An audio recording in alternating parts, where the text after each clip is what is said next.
Hi, this is Mikey. But I keep saying that to you, don't I? I do, don't I? You can make the camera go up and down like that. Yeah, there you go.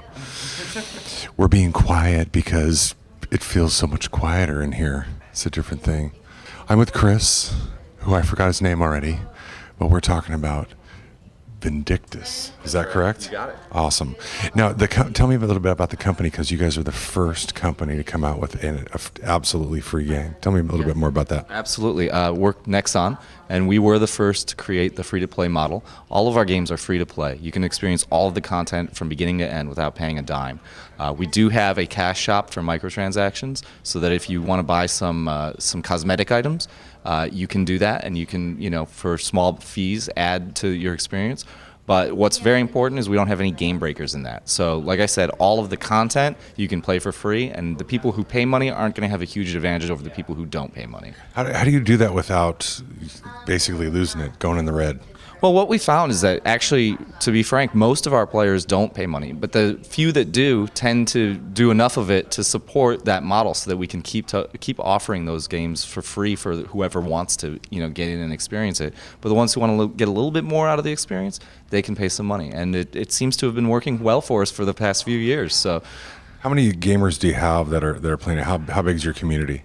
Oh, we've got a huge community. Like, to give you an idea, the last game that we launched was Dungeon Fighter Online, and it set a record in China for the most concurrent users ever. It had 2.2 million people playing at one time.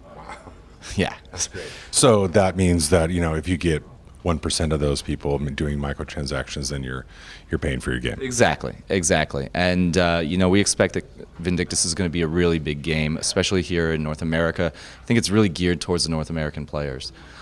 It's what we're calling an action MMO. It's the first MMO that plays the way it does. The first thing people notice is that this plays more like a hack and slash console game than it does your typical MMO. I mean, there's no auto attacks or, click on this monster and wait for him to fall down dead.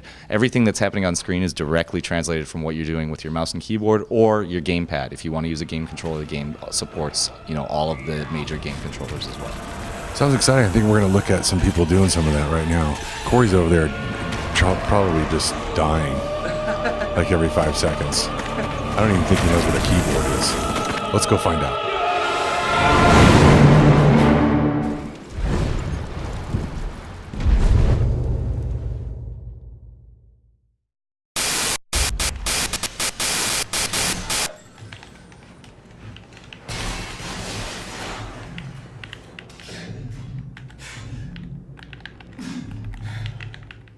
Can I have a turn?